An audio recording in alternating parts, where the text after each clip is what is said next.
올해도 어느덧 하반기를 앞두고 있는 상태입니다. 새 정부가 들어서면서 정책에 대한 기대감도 확실히 커지고 있는 상태죠. 코스피 과연 3천을 찍을 수 있을지 하반기 증시 전망 상상인증권 리서치센터 신월 투자전략팀장과 함께 얘기 나눠보겠습니다. 안녕하십니까? 네, 안녕하세요. 자, 우선 어제 있었던 FOMC 회의 결과부터 저희가 잠시 짚어볼까 하는데요. 네.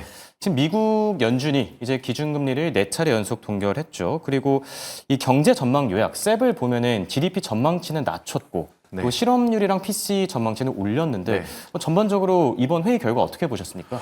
네, 그 지표 전망치에 따르면 네. 스태그플레이션의 가능성이 한층 높아진 것이 그렇죠. 사실인데 파월 연준 의장을 비롯해서 연준 인사들은 아직 그에 대해서 인정은 하진 않은 모습입니다. 네. 그렇지만 성장은 낮아지고 물가는 올라가는 모습들은 이번 6월에 비단 한 번만 나온 것이 아니라 지난 연말부터 지금 한 반기 동안 계속 그렇죠. 나타나고 있기 때문에 그러한 부분들을 쉽게 우리가 부정하기는 어렵다. 그런 리스크가 상존하고 있다라는 네. 점을 생각을 해볼 필요가 있겠고 그런 리스크 때문에 이제 매크로에 대한 불확실성이 그렇죠. 자산 가격에 영향을 미칠 수 있는 부분이 있습니다. 일단 GDP 성장률 전망치는 25년 1.4%로 기존 3월 전망치 대비 0.3%포인트 내렸습니다. 네. 1% 이제 중반 이하로 떨어져 있다라고 보시면 되는데 이러한 부분들은 지난 12월에서 3월 전망을 넘어갈 때에도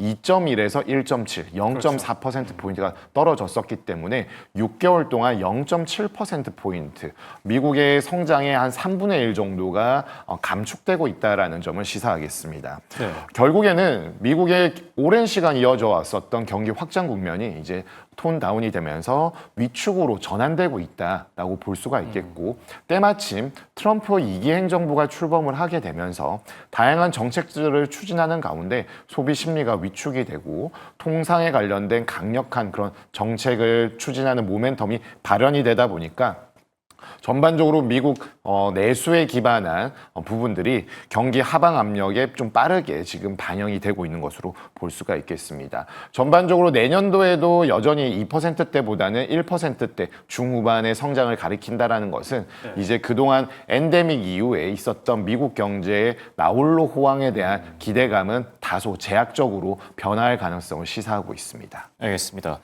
자, 그럼 바로 이어서 점도표에 대한 얘기도 해볼까 하는데요. 연준이 이제 연내 2차례 금리 인하를 시사했죠. 그런데 금리 동결 그리고 이제 좀 매파적인 색태가 드러나기도 했습니다. 네. 어떻게 보셨습니까? 네, 어제 가장 핵심은 점도표였습니다. 그렇죠. 25년 말에 기준금리 전망치가 유지될 것인가, 좀 올라갈 것인가였는데 그렇죠. 그 점도표는 조금 그 PDF 파일 중앙부에 있고 테이블을 보게 되면 먼저 네. 초반부에 나오는데 3.9%로 동일했었습니다. 그렇죠. 그럴 때는 이제 연준의 입장이 크게 바뀌지 않았구나라고 했는데 세부적으로 이제 중반부로 넘어가서 점도표를 그렇죠. 오픈했을 예. 때 보니까 이 점의 위치가 좀 달라져 있다라는 네, 점이 어떻게 가장 달라진 거죠? 핵심이었습니다. 일단 금리 2회 인하에 대한 횟수는 이외 인하에 대한 횟수를 지지한 위원들의 인원수는 크게 변하지 않았는데 네. 그 이외보다 좀 덜 하는 위원들의 수에 있어서 금리 동결로 많이 이동하는 모습들이 확인이 되었습니다. 즉 지난 회의에서는 금리 동결을 찍었던 위원이 4분밖에 없었는데 예. 이번에는 7분이 되었고 그러다 보니까 금리 2회 인하 다음에 점이 많이 찍혀있던 구간이 금리 동결이었습니다. 즉 중앙값에 의해서 금리 동결은 나왔지만 연준 인사들의 내부적인 생각들은 지금 굉장히 다양화되고 있다라고 볼 수가 있겠고 내년도와 내후년도에 대한 금리 인하 횟수도 1회씩 준 것은 아니지만 그 중앙값의 위치가 조금씩 상향이 되면서 1회 이내 축소가 될 것을 가리키고 있습니다. 그러다 보니까 파월 연준 의장은 기자회견에서 중장기적으로 지금 전망에 대한 유의미성은 좀 떨어진다라고 한 점은 지금 현재도 사실 이렇게 연준 인사들의 이견이 하반기에 어떻게 진행될지에 대한 부분들이 확실하지 않은데 내년과 내후년에 대한 부분들은 좀 더 가변적인라는 점을 보여주고 있어서 연준 인사들이 이번 만장일치 금리 동결은 의견을 모았지만 그렇죠. 하반기의 통화 정책에 대한 방향성은 여전히 불확실성이 더욱더 팽배해 있다는 점을 보여주고 있습니다. 자, 그렇다면 인플레이션 얘기를 저희가 안 할 수가 없을 것 같은데 지금 인플레이션, 뭐 CPI나 PPI도 그렇고 전반적으로 그렇게 나쁘진 않았거든요. 네. 경제 지표들이요. 그런데 연준 위원들이 왜 이렇게 좀 신중한 스탠스를 취하고 있는지도 궁금하고 또 동시에 뭐 소매 판매 같은 실물 지표 보면은 뭐 경기도나 조짐들도 뭐 조금씩 나타나는 것 같은데 현재 상황 어떻게 봐야 되겠습니까? 네, 우리 많은 투자자분 분께서 밤 9시부터 이제 자정까지 예. 상당히 미국 지표를 많이 보시잖아요. 그렇죠. 근데 최근에는 좀 관심이 더 떨어지신 것 같아요. 아. 왜냐하면은 결국에 지표들에 있어서 금융시장의 노이즈가 되는 부분들이 잘 없었거든요. 그렇죠. 예, 그러다 보니까 소비자 물가와 생산자 물가의 근원 지표들 모두 전월 대비 0.1% 상승에 그쳤습니다. 이러한 흐름이라면은 0.1, 0.2가 왔다 갔다 하게 되면은 1년 연율로 했을 때 약 2%대에 그치기 때문에 상당히 안정적이라고 볼 수가 있겠고요. 거기에다가 뉴욕 연은에서 발표하는 단기 기대 인플레이션율마저도 네. 이제 반락을 했습니다. 왜냐하면 상호 관세가 유예가 되었고 트럼프 대통령이 관세를 세게 밀어붙이는 것 같지만 그래도 협상에 있어서 더 진심이 있다라는 점을 이제 알게 된 것 때문인데요. 전반적으로 이렇게 지표에 대한 민감도는 떨어져 있는 상황 가운데 실물 지표에 대한 부분들, 산업 생산은 예상치를 하회했고 소매 판매 역시나 이제 마이너스 증감률을 기록하면서 과거 이제 트럼프 행정부에서 연초에 세게 밀었던 관세 정책에 대한 부작용이 아닌가라고 했지만 근원 소매 판매는 비교적 또 견조했습니다. 그렇기 때문에 물가에 미치는 관세 정책의 영향력이 아직 확실한 것은 아니고 실물 지표 역시나 아직 미국 경기가 정말 위축이 되어서 연준이 바로 액션을 취해야 되는 그런 상황은 아니라는 점을 보여주고 있는데 네. 문제는 파월 연준 의장이 여름에는 물가 상방 리스크 요인이 현실화될 가능성이 있다라고 예. 진단을 했고 기자회견에서는 이제 아무래도 이스라엘과 이란 서로 전쟁으로 발전 중인 이런 상황들에 대한 언급들이 있었습니다. 그러다 보니까 핵심 근원 개인 소비 지출 물가 전망치가 2% 후반에서 3.1까지 올라오는 모습을 보여줬기 때문에 네. 투자자분들이 보시는 실물 지표에 있어서는 안도감을 자아내고 있지만 연준은 아직 투자자들과 경제 주체보다는 더 민감하게 바라보고 있는 점을 보여주고 있습니다. 네. 그러니까 요약을 하자면 앞으로 얼마든지 이 불확실성이 더 커질 수 있기 때문에 연준 입장에서도 신중한 스탠스를 취할 수밖에 없다. 네. 이렇게 좀 해석이 되는 것 같고요. 자, 어쨌든 미국이 지금 네 번째로 기준금리를 동결하면서 뭐 한미 간의 금리 차도 지금 2%포인트까지 이제 벌어졌고 한국은행 입장에서도 다음 달 금통위에 좀 고민이 깊어질 것 같은데 어떻게 추가 인하의 속도를 가할까요?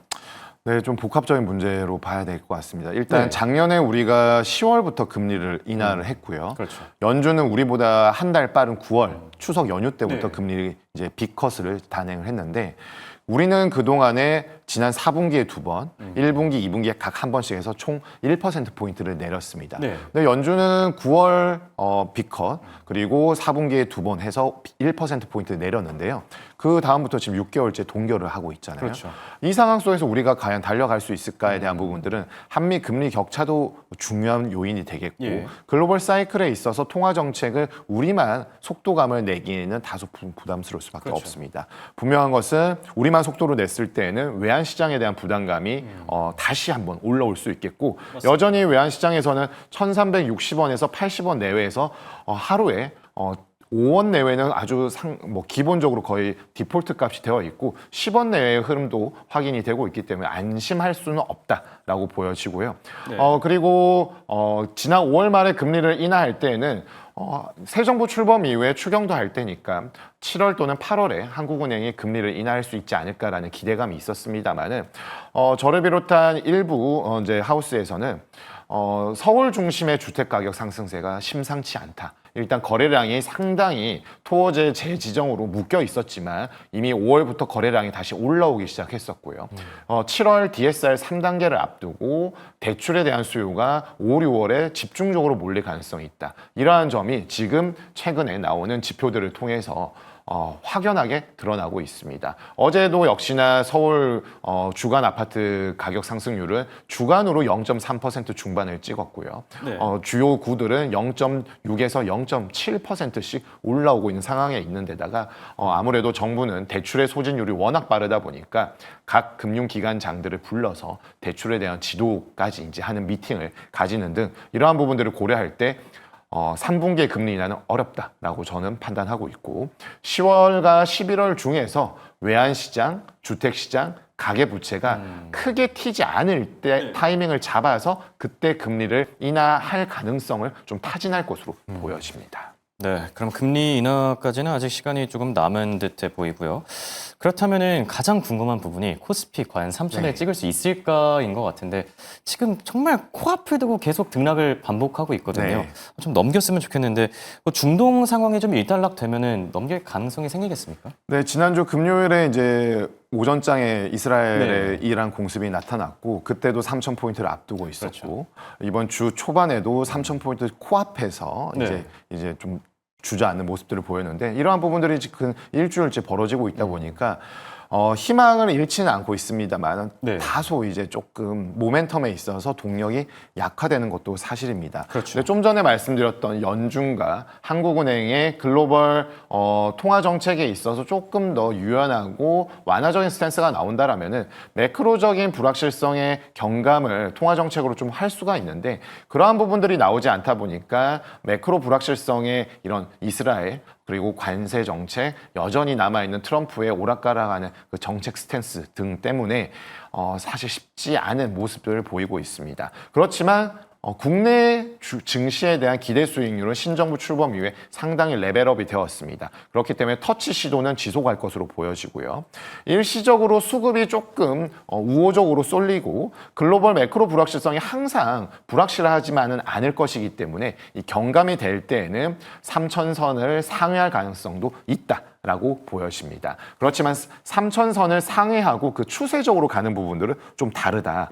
결국에는 레벨이 올라오게 되면은 외인과 기관의 차익 실현 매물 출회 가능성 그리고 반도체, 자동차 등 대장 업종에 있어서 실적 개선 향후 매출 증대, 설비 투자 진행 등 선순환 고리 형성이 좀 필요하나 현 시점에서는 이러한 부분들을 연결시켜서 긍정적으로만 바라보기에는 아직은 좀 난제가 있다라고 볼 수가 있겠습니다. 알겠습니다.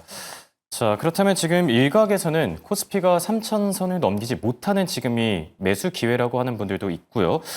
반면에 다른 쪽에서는 이 3,000을 넘게 되면 과열 국면이다라고 경고하는 분들도 계신데 어떻게 생각하십니까?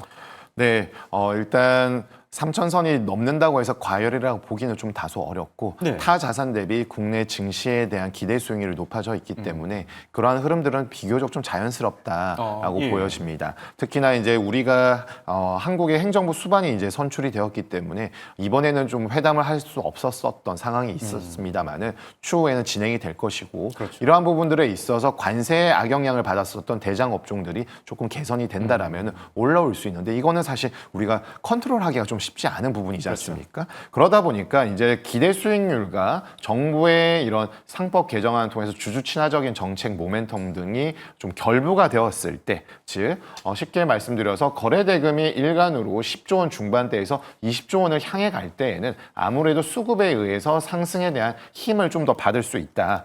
그렇게 되면은 코스피 레벨을 바라보는 시선이 조금 과거와는 달라질 수 있는 점은 긍정적인 측면에서 우리가 기대해 볼 수 있는 대목이겠고요. 결국에는 아까 말씀드린 것처럼 코리아 디스카운트 해소를 위한 정부의 정책적 노력도 함께 수반이 될 필요가 있습니다. 알겠습니다. 끝으로 저희가 이 코스피 그리고 국내 증시 하반기 증시 전망에 대한 얘기까지 나눠볼까 하는데 글쎄요, 상승세가 지속될 수 있겠습니까? 아니면 뭐 숨고르기 장세로 들어가겠습니까?